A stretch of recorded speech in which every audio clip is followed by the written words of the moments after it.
nakaraang linggo, ipinakita sa atin ang bawat yugto ng hakbang na ginawa sa mga kasagutan ng bawat isa sa Synod on Synodality mula sa mga parokya hanggang sa makarating sa diocese. Mula naman sa diocese hanggang sa kapulungan ng mga Katolikong Obispo ng Pilipinas at mula dito sa Pilipinas, dadalhin naman ito sa pangkontinenteng yugto ng Asya. At mula Asya, itutungo na ito sa Roma para gawin ang huling proseso. Ang titipon-tipon ng iba't ibang delegado na pinili mula sa iba't ibang parte ng simbahang Katolika sa buong mundo upang bumuo ng tinatawag na synthesis report. At pagkatapos nito, ito ay ibabalik sa diocese at sa mga parokya.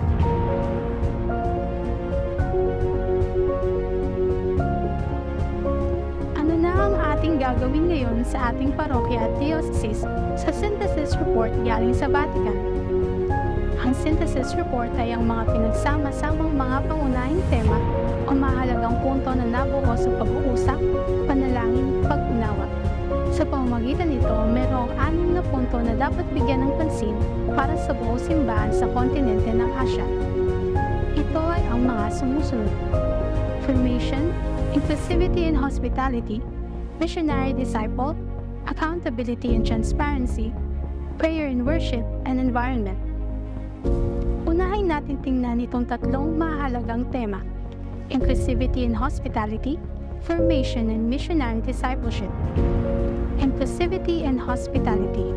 Ano ang inclusivity? Ito ay karaniwang pumapatungkol sa kaugalian ng pagtanggap at pagsama sa lahat, anuman ang kanilang katayuan sa buhay. Upang makuha ang prinsipyong ito, ang angkop na salitang Filipino para dito ay kasama. Ang ating bansa, ang Pilipinas, na may pagkakaiba-iba ng paniniwala, kaugalian at tradisyon, ay dapat yakapin ang inclusivity, kasama lahat. Ano naman ang hospitality? Ito ay ang pangkaraniwang karanasan nating mga Asyan, ang pagiging mapagpatuloy o mapagtanggap natin sa iba. Ito ay pumapatungkol sa ating mga pag-uugali na bukas ang pinto para sa lahat, na kung saan maaaring maging kasangkapan upang mabaigting ang bawat isa ay kasama sa ating parokya at diocese. Ano ang hamon ng synthesis report na gawin natin? Nakita ng synthesis report ang halaga ng kaisipan na ang lahat ay kasama at lahat ay kabilang.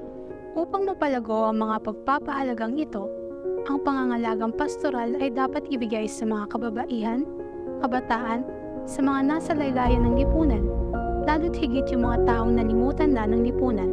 Sa mga diborsyado, nag-iisang itinataguyod ang mga anak, watak na pamilya, mga taong may kapansanan, mga bilanggo, mga miyembro ng LGBTQIA+, ang mga biktima ng pang-aabuso, mga pamilyang sira, ang mga nakikibaka sa pagkakakilanlang pangkasarian, ang mga walang tirahan at inuusig, at marami pang iba na mahihina, ay dapat makita at matagpuan ang kanilang lugar sa simbahan.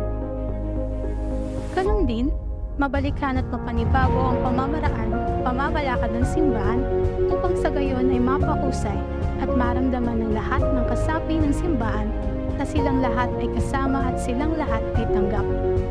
Sa ganitong tagpo, nagiging buhay na saksi sila ni Kristo para sa iba, at ganoon din nagiging buhay na tagapagtaguyod ng pagkakaisa at pagiging bukas sa lahat.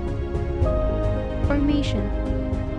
Upang higit na mapaunlad ang kultura ng synodality na maging inklusibo at maging mapagtanggap sa lahat, kailangan na mahubog ang isip at puso sa iba't ibang antas ng simbahan at sa ating parokya, simula sa mga pamilya at mga nasa laylayan ng lipunan.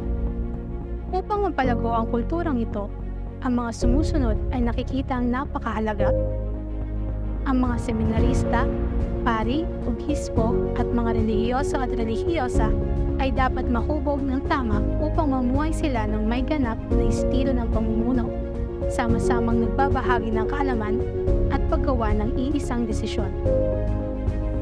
Ang mga laiko ay kailangang mahubog upang sila ay aktibong gumanap sa mga tungkulin ayon sa kanilang mga sinumpaan kung sila ay binyagan upang maglingkod ng may bukas palad sa Diyos at pagmamahal sa simbahan at sa buong bayan ng Diyos. Missionary disciples.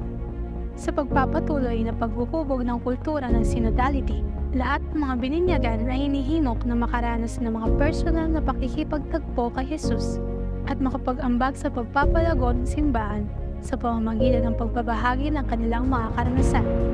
Karanasan sa pananampalataya sa iba tulad ng mga halimbawang ginawa ng mga martir ng Asya. Upang maging mga ganap na saksi ni Kristo, dapat isagawa ang pakikipag-usap, konsultasyon, at pangkalahatang desisyon para matukoy ang angkop ng mga pag-uugali o paraan sa pag-abot sa iba at pagdadala kay Jesus sa kanila, tulad ng paggalang sa kalagayan ng iba. Kailangan din nating maging mga tagapamagitan ni Kristo sa mundo. Para maihatid si Jesus sa lahat ng ganap at buong-buo, maaari na rin natin gamitin ang makabagong teknolohiya para sa makabagong ebanghelisasyon. Konklusyon: Inclusivity and Hospitality, Formation and Missionary Discipleship ay ang mga pangunahing prinsipyo para tayo ay maging isang sinodal na simbahan. Dapat tayong mahubog upang maging inklusibo at malugod na tumatanggap sa lahat bilang saksing mga disipulo sa katuparan ng ating mga pagiging misyonero, tagapag-atid ng mabuting balita sa iba.